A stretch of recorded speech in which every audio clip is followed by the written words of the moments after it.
Hello, and hey, John. Welcome, Fred. Thank Welcome you. to my house. Thank you. And welcome to another episode of Fred and John Talks. As we always say, John and I love doing this, and we're very committed to it.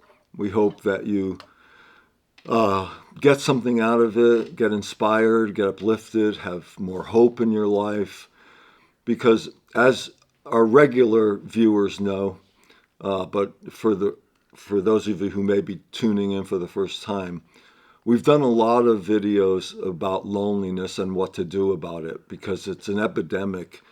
It's coming out that it's an epidemic in many countries. And there are even some countries, we've talked about this before, but I won't rehash all that. There are even some countries that are trying to tackle it on a governmental level, come up with programs to connect people and so on. As I've said before, I have an article at home, the title of which is Americans Have Fewer and Fewer Friends. And ironically, or paradoxically, in this age of high tech and, social media, people often have friends through electronics. They don't actually meet in person. And research shows beyond the shadow of a doubt that it's human connection and human presence that is healthy for people. And prolonged loneliness is detrimental to people's health and their mortality. Today we are going to do an episode inspired by a great woman, and John will spell that out in a minute. Mother Teresa of Calcutta, who passed away in the Catholic Church. She was made a saint, Saint Teresa of Calcutta. And before I hand it over to John and we proceed, Mother Teresa of Calcutta suffered greatly from loneliness. After her death, and when they published her writings and made them available to the public, people were shocked, really. I remember being taken by surprise myself. She said repeatedly in her letters to her spiritual director, "I am unbearably lonely." And then she said this is something for the ages. "Loneliness and a feeling of not being wanted is the most terrible poverty." And keep in mind that Mother Teresa worked with the poorest of the poor. Talk about poverty. She picked up people dying in the streets to give them death with dignity. And she saw the most terrible poverty. But she called loneliness the most terrible poverty. Very significant. Yeah. Thank you, Fred, for that introduction.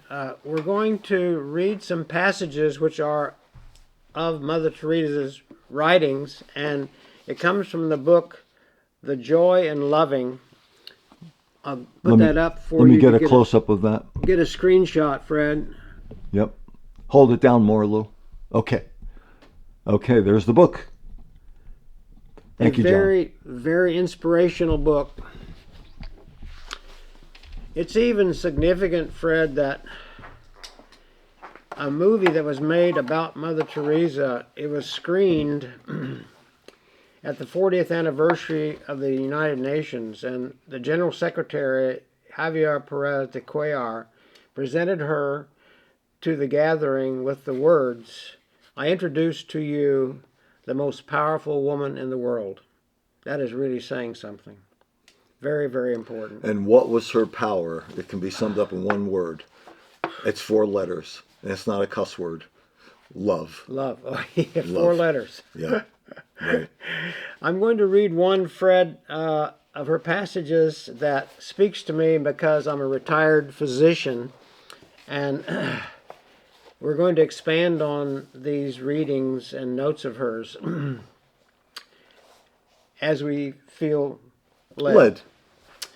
So one of her passages says, "To students of medicine, I beg of you not to add to the millions of doctors already present who are just doling out medicines." She doesn't want you just to prescribe and hand out pills and drugs and medications. She says you must treat each patient with love and compassion and fulfill all the hopes they come with to see you. Your hands are instruments of peace and are used to restore life, while at the same time others use them to cause destruction. Peace in the world is brought about not by force, but by love. That really, really speaks to me. That's powerful. Every day there is destruction and death and problems occurring throughout the world. And as physicians and other healers, you're a counselor, a mental health counselor, we try and counteract that. Yeah. And that's basically, I think, what she's saying. Yeah, it is. I knew a priest one time. He was one of my. He was a priest psychologist. He was one of my professors in graduate school when I got my degree in counseling, and he is a long story, which I'll make short. He was a Franciscan friar, a Franciscan priest, and he felt that. Now this goes back last century, definitely 1970s, I want to say, maybe 1980s. The poverty in different areas of New York, particularly in the South Bronx, was so bad that he started a movement, the Franciscan Friars of the Renewal. They lived among the poorest of the poor in America, or at least they lived with them. Lived in Bronx. No, they set up their residence in the Bronx. Yeah, okay. And they ministered to homeless, drug addicted, all kinds of, problems, poverty. And I remember him saying in class, because we were peppering him with questions about that work, we so admired it. And he said, the needs of the poor, the lonely, the impoverished, the sick, the downtrodden. are overwhelming. The downtrodden are overwhelming, and they're constant. Jesus was right on when he said, the poor you will always have with you. Correct. Okay, I'm going to read another passage from the book, and then I'll hand it over to you, Fred. Okay. This is another writing of Mother Teresa. I will never forget the day I was walking down a street in London and saw a man sitting all alone, looking so terribly lonely. I walked up to him and I took his hand and shook it. And he exclaimed, "Oh, after so long, this is the first time I felt the warmth of a human hand." And then his face brightened up. He was a different being. He felt that there was somebody who really wanted him, somebody who really cared. I never realized before that such a small action could bring so much joy. And I have to jump in immediately and say that follows perfectly from what Mother Teresa was all about, love, and about her saying loneliness and a feeling of not being wanted. He said he felt like somebody wanted him, wanted to be connected to him, wanted to engage with him, and that lifted him up. And it was touch. It was the touch. It was touch, and yeah. It was the touch. I often, when I shake hands with people, I often put my other hand on there. Do you really? I do. I do. It's very gracious. Yeah, that's a double touch. But before you hand it over to me for another reading, it reminds me of an anecdote, and this is made up, but it has so much sorrow, and as sorrow often produces wisdom. Yes, it does. And it goes like this. A young boy approached an old man sitting on a park bench, very old man, looking very lonely, and said, "Sir, what is life's heaviest burden?" And the man looked even sadder, and he said, "To have nothing to carry." So when we're alone, at whatever age, but especially the elderly, maybe their spouse died or they never married or whatever, and they live a long life and they're alone and they live far from their family, whatever. People just need something to do, people to connect with. He said to have nothing to carry. And we're going to get into some suggestions about what to do about loneliness. Yes. Because it's those with idle hands and being alone that I think are the worst off. Yes. Well, what do you got for me? Over to you, I think 327, page 327. Bear with me, folks. We've selected various readings from the book. Not all of them pertain We to... should have put yellow. What's the number? 327. 327.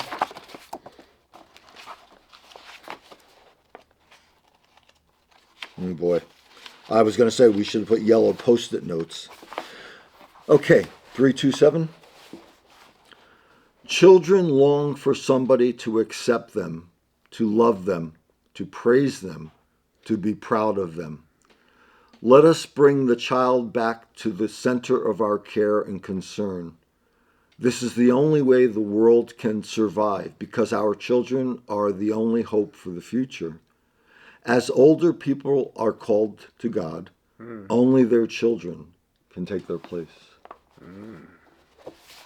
Thoughts on that and children? You know, to me, it's like she's saying you need to take care of your children and you need to help educate them and love them so that whenever you're gone, because we all are going to be gone at some time or another, your children are going to take over the world and take over your place and your space. And so they need to be caring and loving and pass that on to their children. So it's like she's asking for a cycle of paying it forward and educating your children. Yeah. As a man, who delivered over 17,000 babies in his career as a OBGYN, did you ever hear the old expression, when a baby's born, that's God expressing his opinion that life should go on? I've heard that before. Yeah. It's a wonderful saying. Wonderful saying. It really is. The first cry of a baby is brought me to tears sometimes. Oh, I'm sure. Okay. Why don't you go on, Fred, to 212? Okay. I'll try to find it faster this time, folks. No problem. All right. And I did. Have you ever gone to help any charitable organization in your own country or town? If you have never gone, I think you should not miss such an opportunity in life. It gives you the experience of sheer joy and fulfillment. You will get in touch with Christ as you would nowhere else. And again, just as a reminder, all of these quotes are from Mother Teresa's book, The Joy in Loving. So as an individual today, you can put yourself out there and go to nonprofits. You can go to volunteer and help at the Salvation Army. You can go to soup kitchens. This is the time of Lent that we're in right now. So rather than giving up chocolate or giving up something that you want for yourself that you think you're depriving yourself of, you could give to others. Great point. Yeah, I think that would Great point. We'd all be better off.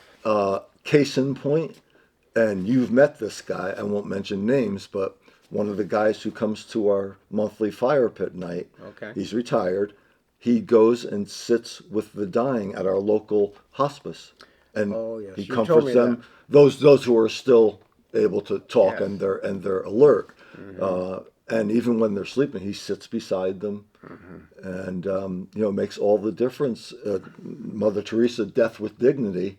Well, they're not impoverished; they're in hospice getting great care, but they still need human connection. Yes, I can tell you too, Fred. As a retired physician, I see people all the time who go to our local medical center and ask to volunteer. They volunteer in the gift shop. They volunteer to help people get to visit certain rooms or certain areas of the hospital. They help take people to get tests. Do they still have the candy stripers? I haven't seen that's candy stripers. That's a thing stripers. of the past. I think that's over with. Okay. When I was young, they had candy stripers, the volunteers, and they wore the uniform that had the red stripes. Yes, yes. They were usually high school kids. Yeah. Okay, I think we have 202.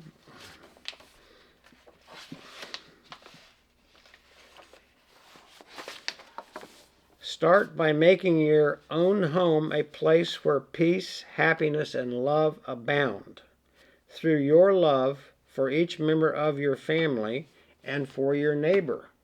A lot of people don't even know their neighbors. Nowadays, yeah.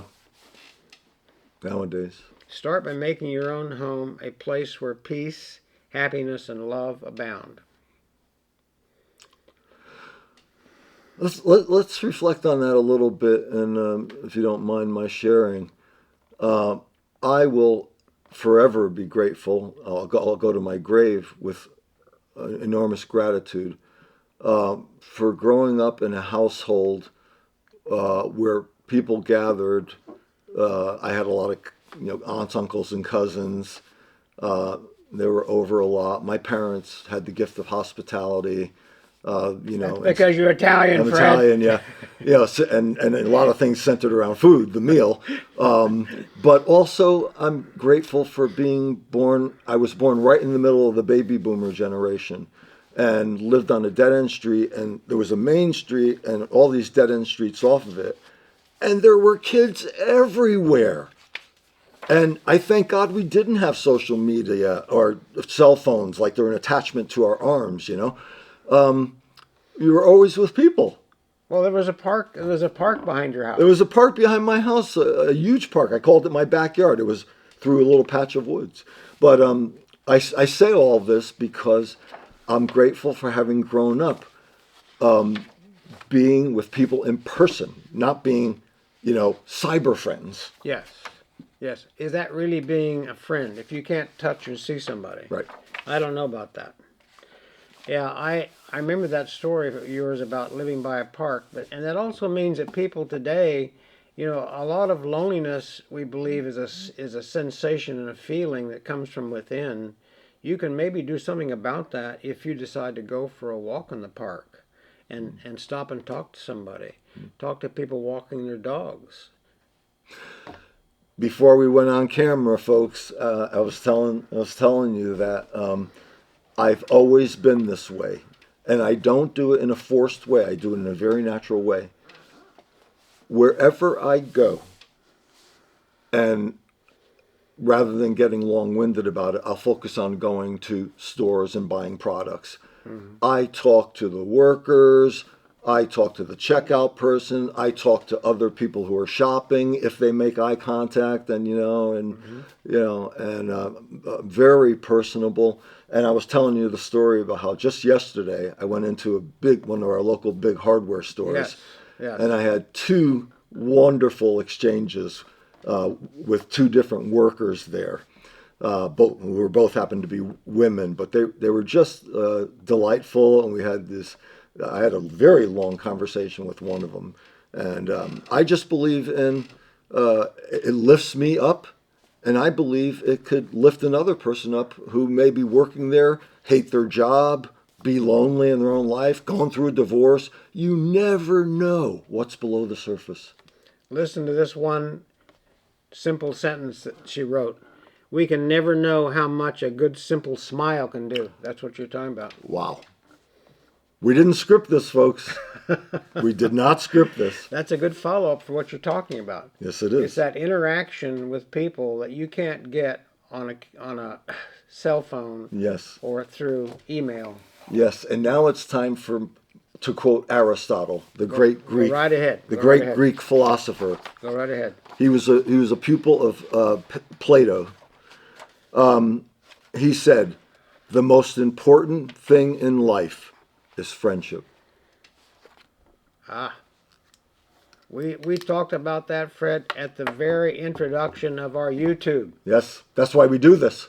We hug, we shake hands, we do things together. It's all about connections and friendship. We're the best of friends. We're promoting friendships to all of you out there. Please develop friendships. Close friendships. You'll be less lonely. Yes. It's better, in my opinion, my humble opinion, it's better to have just two very close friends than to have 25 acquaintances with whom you just do surface talk. I agree. Fred, a lot of times I think people maybe watch us and think, oh, there are two fellas. They talk a lot, and they have a lot to say, and we like what they say. And they're thinking maybe this only applies to men. No, No. no, we're talking to everybody: teenagers, women, young women, old women, retired people. So here's one that I selected for you to read about women. Okay. This one? 160. Okay. Thank you for opening the page. The woman is the heart of the home. Let us pray that we women realize the reason of our existence to love and be loved, and through this love become instruments of peace in the world. I think that bears a repeating. It's powerful. Yeah, absolutely. The woman is the heart of the home. Let us pray that we women realize the reason of our existence to love and be loved, and through this love become instruments of peace in the world. And here I want to go back to what we said at the very beginning, that she's all about love, and then she ties it in with peace. Yes. Love brings a peace to the soul. Listen, I've been a therapist 32 years. When I counsel couples whose marriages are in shambles, that is when they are in the most emotional pain of their life, because this attachment it's been ripped. It's breaking down. And it's no surprise that there is such a thing as dying of a broken heart, because attachment forms a bond that when it's terribly broken, I went through it. I went through divorce. When it's so did you. Yes. When it's broken, it affects your heart, mind, and body and soul. Fred, as a physician, I can tell you there were times when I'm sure I saw the health of somebody deteriorate after a broken up relationship. I bet you did. Yeah, absolutely. And it's not uncommon to hear stories about how a couple that's been married for 35, 45, 65 years, one passes and then the next goes shortly. I have to mention my parents. Yeah, go ahead. My parents were born 2 weeks apart in 1925. They got married at age 22. They were married 68 years. 68. Yes. They both died at age 90. My father died first, and my mother died 7 months later in her sleep. But I got to tell you, and I'm not making this up, just to impress people. I remember saying, I don't know if it was to one of my siblings or one of my cousins at my father's funeral or a friend, doesn't matter. I said, you watch. My mother's not going to live much longer, and she's going to die peacefully in her sleep. I don't know. That came from maybe that's what you forecast. Maybe the Holy Spirit. And 7 months later, she died peacefully in her sleep. Good for her. No pain. I'd love to. Wouldn't everybody love to go that way? Here's another one from Mother Teresa. We ourselves feel that what we are doing is just a drop in the ocean. But if that drop was not there, I think the ocean would be less by that missing drop. We don't have to think in numbers. We can only love one person at a time, serve one person at a time. So we're all connected. Like one drop in the ocean. If there were no drops, there would be no ocean. It's an interesting. She was a very deep thinker. Very deep thinker, and as I often say, with the great suffering that she underwent. Now, suffering can go, one way or another. Some people, because they suffer a lot, become very embittered, very negative, Yes. withdrawn from the world. Yes. Others become more compassionate for the sufferings of others, and that's clearly true in Mother Teresa's life. She was exemplary of that. Here's the next on 120, Fred. Okay.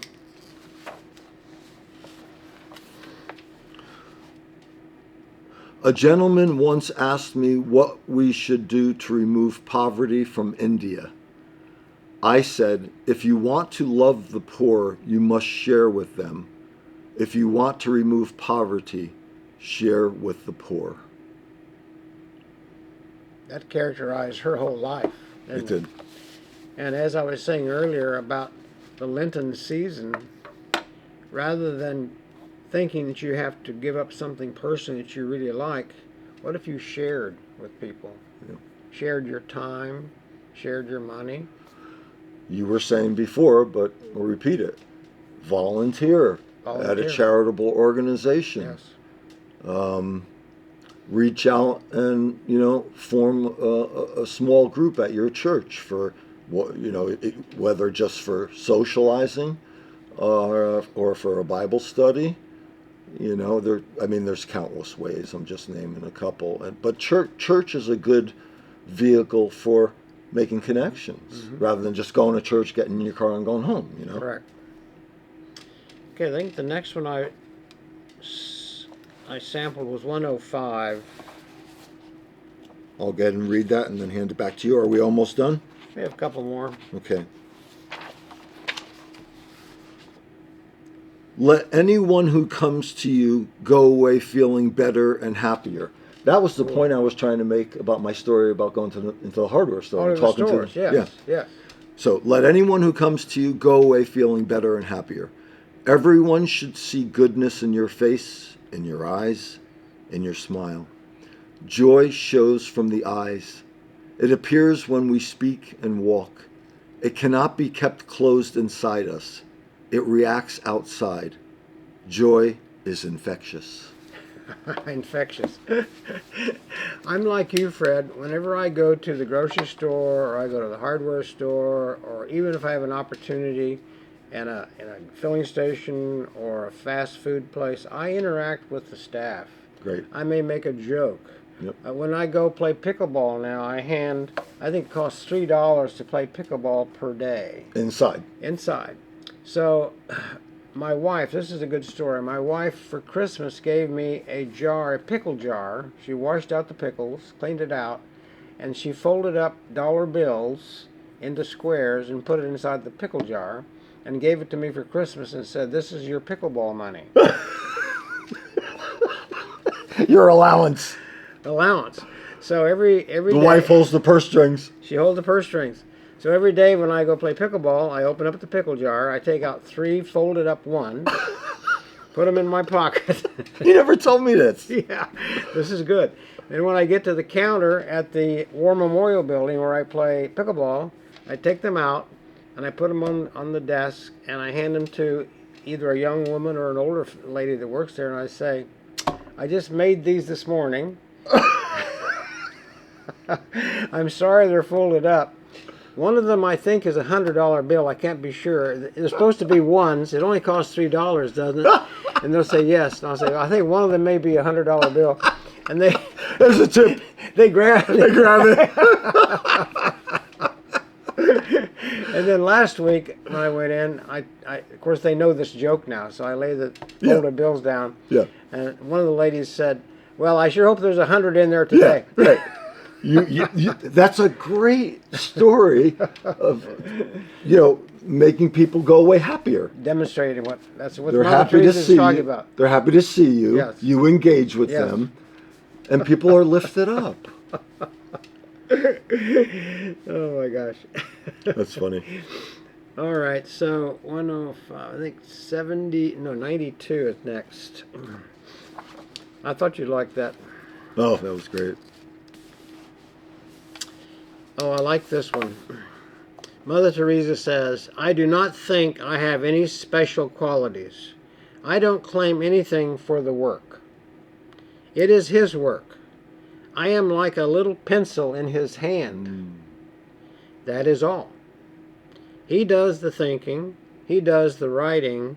The pencil has nothing to do with it. The pencil has only to be allowed to be used." Allowed to be used. Allowed to be used. You have to connect with God. You have to connect with people, and then you're allowed to use it. Okay. Well, I'd like to share, I sometimes call myself a flute player, but true confessions, the flute sits in my closet. It would be collecting dust if it wasn't in a cover. But I started playing flute when I was in 5th grade. And then when I got, as I was going through the grades, I was more interested in the 3 sports I played and chasing girls. But then I picked it back up, and I played in the church group. But the reason why I tell the fact that I'm a flute player is there's a wonderful song that it mirrors this, that it's God's work. It's God.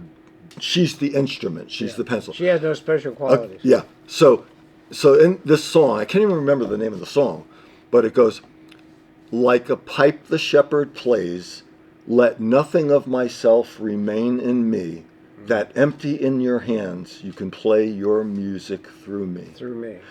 And I'm telling you, in my own spiritual life, when I do occasionally pick up the flute, I think of that, because that flute, okay, so it's typically made of nickel and then it's covered with silver, Silver, silver plated. Yeah, silver plated.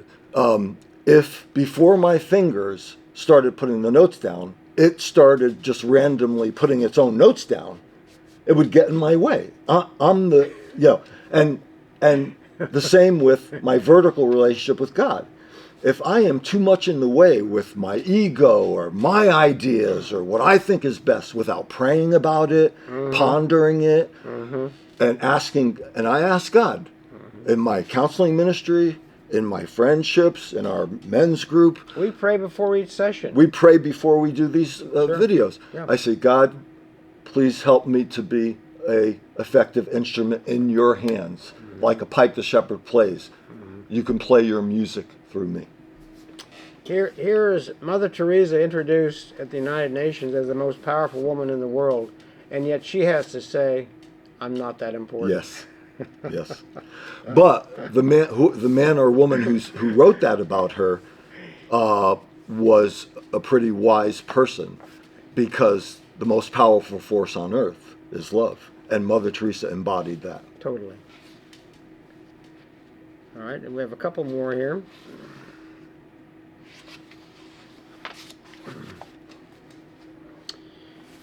Mother Teresa, I quote, "We have small listening groups of co-workers who go to the homes of old people and sit down with them and let them talk." Wonderful ministry. Yes. Very old people love to have somebody listen to them and let them talk, even if they have to tell the story of 30 years ago.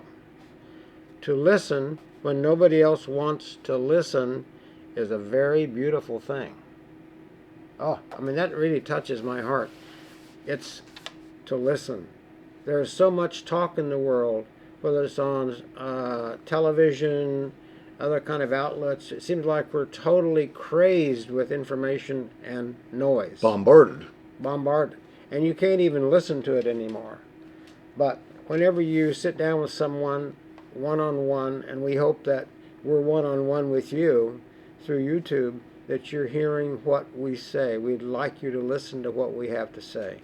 And this is very profound, coming from Mother Teresa. Yes. To listen when nobody else wants to listen is a very big I have a pet peeve that I want to mention. Yes. It's hard to find a place, and I'm thinking about coffee shops, restaurants, particularly coffee shops where you go to meet a friend and chat. There's always music blaring out of 6 speakers, yes, or there's 12 TV screens, and so many distractions. I like to go. I would rather go for a walk with a friend and talk, or have them over my house. As much as I love going to coffee shops, I find that very frustrating that there's always got to be noise.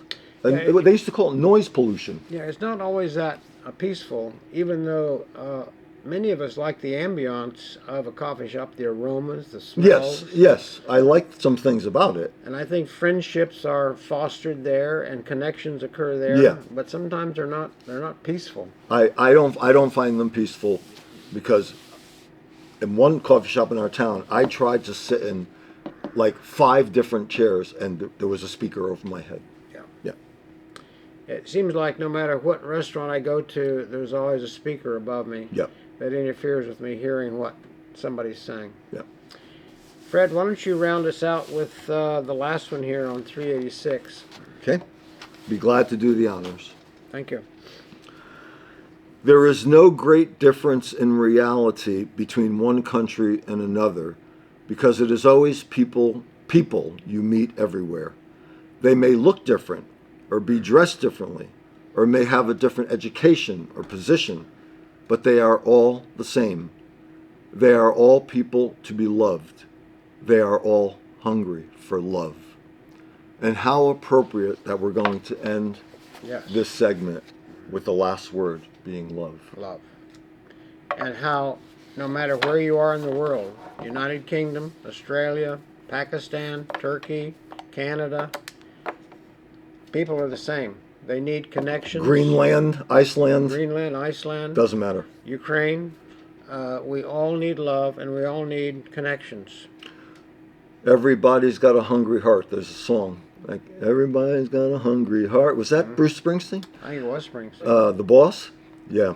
Well, that's, to me, hungry heart means I want somebody to connect with and to touch me. The human heart, to me, longs to love and be loved. And on that note, I love you, my friend. I love you too, and we're validated. Yeah. Take care. That's a wrap. That's a wrap. Ciao. Ciao. Till next time. Yeah. Stay tuned. Stay tuned.